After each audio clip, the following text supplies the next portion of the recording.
todos. Sejam todos bem-vindos. Aqueles que estão chegando pela primeira vez na casa, sejam bem-vindos, se sintam em casa, se sintam acolhidos.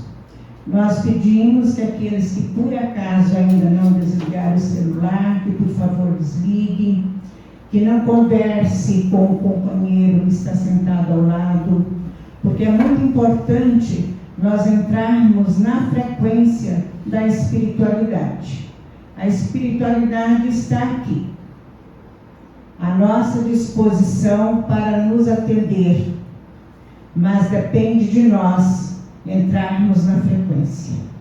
Então, convido a todos a fechar os olhos, respirar bem fundo, procurar sentar de uma forma bem confortável nas cadeiras e elevar o seu pensamento ao nosso Mestre Jesus, rogando a Ele que nos envolva a todos, que nos envolva, Senhor, com a sua paz, com a sua serenidade, com o seu amor. Tu conheces cada um de nós, Senhor, conhece as nossas enfermidades físicas e espirituais, sabe exatamente por que nós estamos aqui. Por isso, Senhor, nos entregamos inteiramente a Ti e em Ti confiamos. Rogamos, Mestre Jesus, que alivia as nossas angústias, as nossas tristezas, as nossas enfermidades, e que possamos, Senhor, receber de Ti aquilo que realmente necessitamos. Com a firme confiança que Jesus está entre nós, pois Ele prometeu que quando 2 ou mais estivessem reunidos em seu nome, ali Ele estaria. Então nós agradecemos a sua presença. Esteja conosco, Senhor, hoje e todos os dias de nossas vidas. Que assim seja.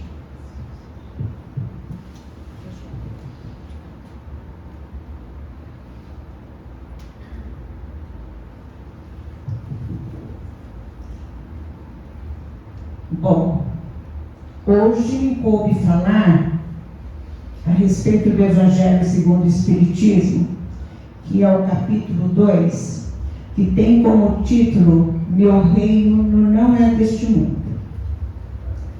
Então, me coube falar a respeito dessa parábola. E todos nós sabemos, se todos não sabemos, a grande maioria já sabe, que parábola significa símbolo, alegoria, sentido figurado. Então, a parábola, na verdade, ela não é um fato. Ela é contada uma história, ou passado um ensinamento de forma simbólica. Mas antes de entrarmos no assunto propriamente dito, é necessário entender algumas questões. Por que segundo a visão espírita? Porque não é segundo a igreja ou qualquer outra crença. O que nós falamos aqui dentro da casa espírita é a visão da doutrina espírita. Os textos do Evangelho segundo o Espiritismo foram extraídos do Novo Testamento e algumas citações do Antigo Testamento. No parágrafo 4º do item 1 da introdução do Evangelho segundo o Espiritismo, que tem como título o objetivo desta obra, Kardec nos informa que ele foi fiel à tradução de Sastre, padre teólogo e tradutor francês da Bíblia. Isso quer dizer que Kardec não adaptou os textos extraídos do Evangelho para a visão espírita. Ele simplesmente copiou.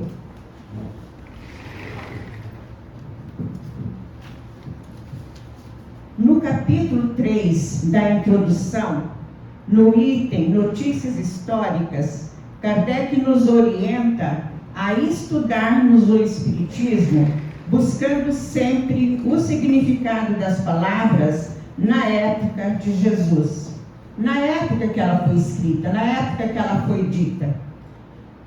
Porque com o tempo o seu significado foi mudando e adquirindo outro sentido. Buscar o significado da palavra dentro de que contexto, de que cultura e para quem Jesus falava naquele momento. Quando Jesus fazia as suas pregações, ele usava a linguagem de quem o ouvia. Se ele falava para os pastores, ele falava a linguagem que os pastores entendiam. Se ele falasse para as crianças, ele falaria na linguagem que a criança entendia, e assim por diante. Na página de rosto do Evangelho segundo o Espiritismo, e no capítulo 19, item 7, encontramos essa frase: fé inabalável só é a que pode encarar frente a frente a razão em todas as épocas da humanidade.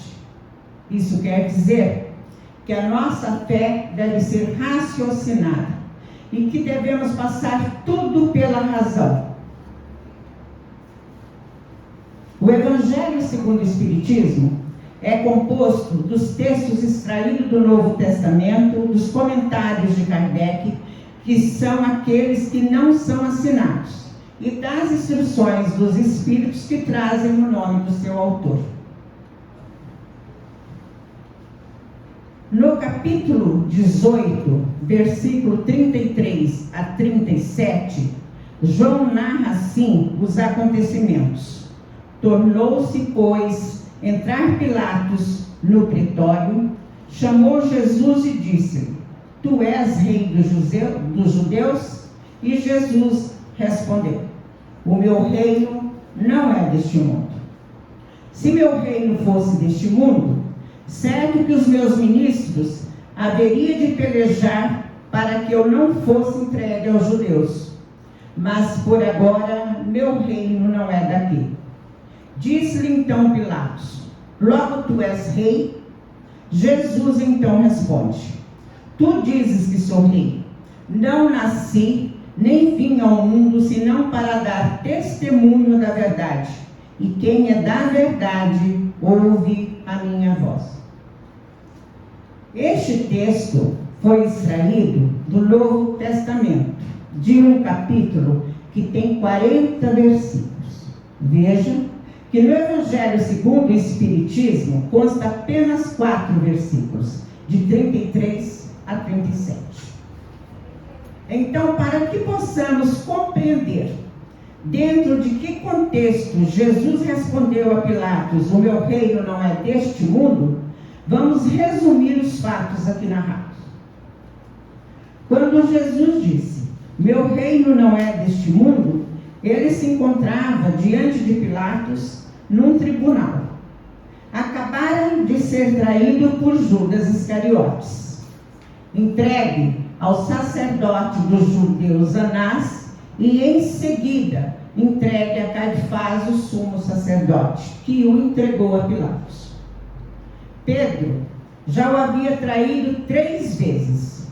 Tinha sido esbofeteado por um dos soldados, abandonado pelos seus seguidores.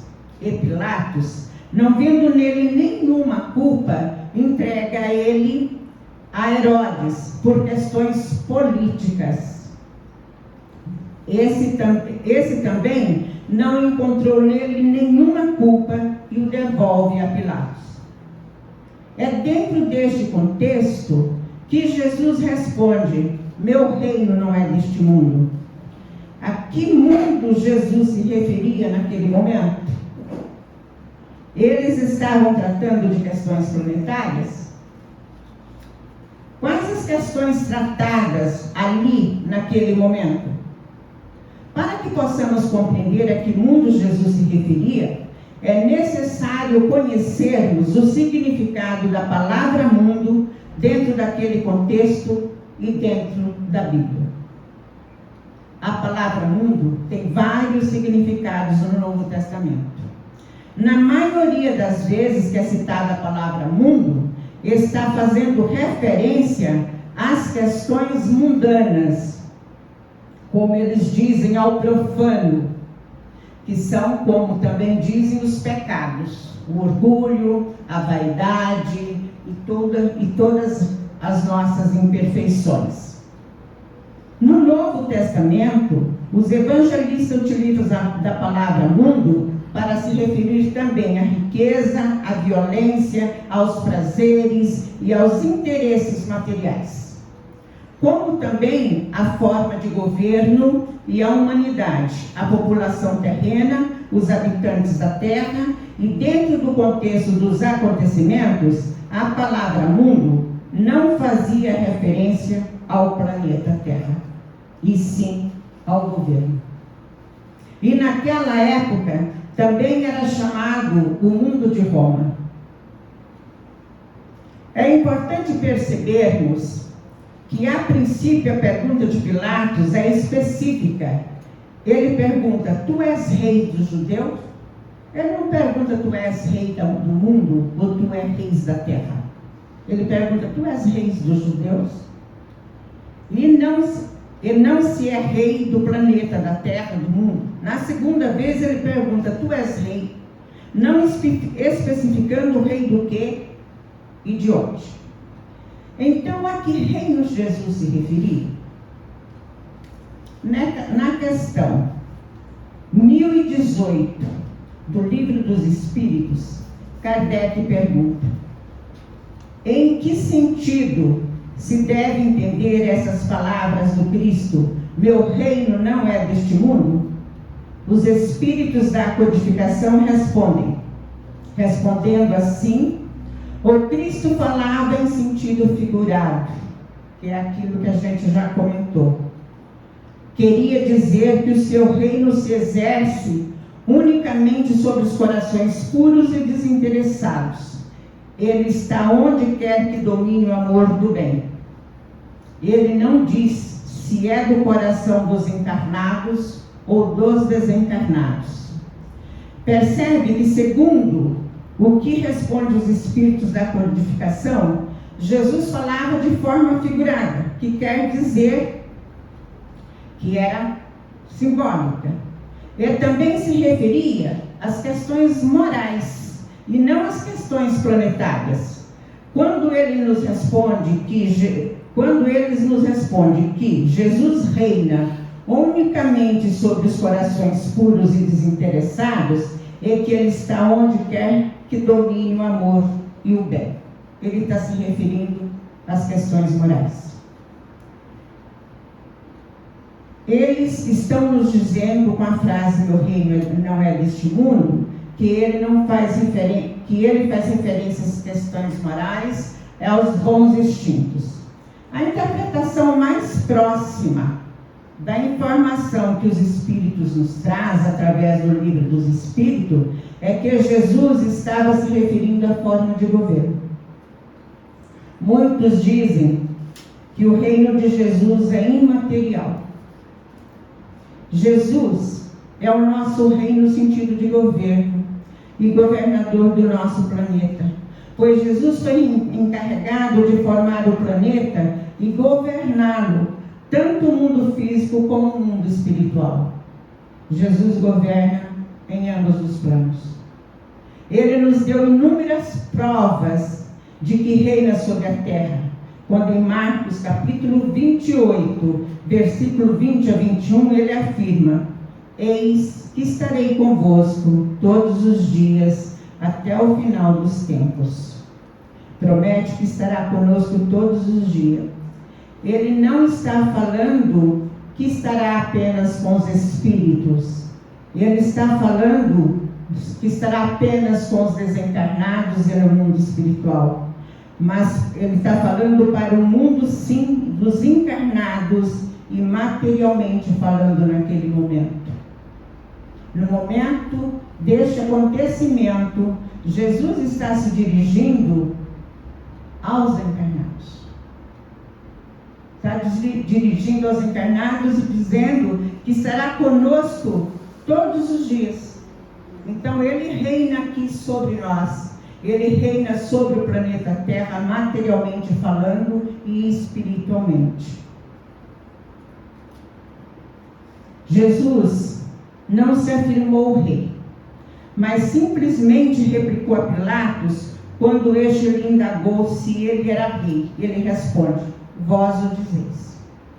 Quando ele disse: se meu reino fosse deste mundo, certo que os meus ministros haveriam de pelejar para que eu não fosse entregue aos judeus, ele estava dizendo que se o seu governo fosse como o de Pilatos, os seus seguidores estariam tendo o mesmo comportamento dos ministros de Pilatos, se degladiando. A qual reino estaria Jesus se referindo quando diz: meu reino não é deste mundo? Se Jesus se referia ao nosso planeta, quando ele disse: meu reino não é deste mundo, sob qual governo estaríamos nós submetidos? E como fica a crença de nós espíritas de que Jesus é o governador da terra, e como nos informam os espíritos superiores através da codificação das obras subsidiárias? No livro O Divino Governador da Terra, de Luiz Guilherme Marques, diz que se o reino de Jesus não é deste mundo, Jesus não estaria considerando a vida dos espíritos encarnados, como se a nossa vida, enquanto estamos aqui, não tivesse nenhuma relevância. Todavia, a interpretação mais conforme com a perfeição das leis divinas é de que Jesus teria querido informar que a sua forma de governar nada se assemelha aos governos terrenos. Quanto à vida alternada dos seres no mundo material e no mundo espiritual, faz parte das leis divinas. Não tem como fugir. Ora estamos aqui, ora estamos lá. Para Jesus, o mundo espiritual não é mais importante do que o mundo material e vice-versa, pois ele é o governador da terra nos dois planos da vida. Não há um governo para uma realidade da vida e outro para outra. Apenas um comando, apenas um dirigente. A Revista Espírita, de fevereiro de 1868, diz que no tempo da escala de espíritos, no topo da escala de espíritos puros, estão os Cristos. Significa que aqueles que chegaram ao topo da escala de espíritos puros adentram na escala crística e a evolução continua infinitamente. Calcula que faz 4 bilhões e meio de anos que a Terra foi criada. E Jesus foi o seu construtor, sob a orientação de Deus. E há 4 bilhões e meio de anos, Jesus já era Cristo. Jesus é nome, Cristo é título. Isso prova que Jesus é o responsável pela terra. E os espíritos superiores vêm nos comprovar isso através de várias revelações. Joana de Anjos, no livro Desperte e Seja Feliz, informa que Jesus já era o construtor da terra antes da vida que existir. Que Jesus transcende desse modo, passando todos os estágios evolutivos em outras esferas, e que recebeu de Deus a missão de governar a terra, quando aqui ainda nada existia. Jesus foi criado por Deus, simples e ignorante, como qualquer um de nós. Emmanuel, através da psicografia de Chico Xavier, no livro A Caminho da Luz, capítulo 1, nos informa que Jesus organizou toda a formação da Terra desde o seu desprendimento da nebulosa solar. Jesus, o excelso arquiteto, engenheiro, construtor, projetou e constituiu esse maravilhoso planeta desculpa que eu me perdi. Esse maravilhoso planeta com a beleza dos mares, rios, córregos e cascatas, admirável pintor. Pintou campos, floresta, flores exuberantes com multiplicidade de cores e de aromas. Majestoso escultor, esculpiu o protótipo da forma humana e todas as outras formas existentes aqui. Lapidário, recebeu o nosso planeta em matéria bruta e incandescente e o lapidou. Transformou a terra em berçário e educandário redentor. Preparou para aqui nos receber, qual Pai amoroso que espera pelo amado Filho, e aqui nos concedeu a redentora oportunidade de evoluir. Esse é um resumo a respeito do nosso planeta e do nosso governador. Muito obrigada a todos. Tenham todos uma boa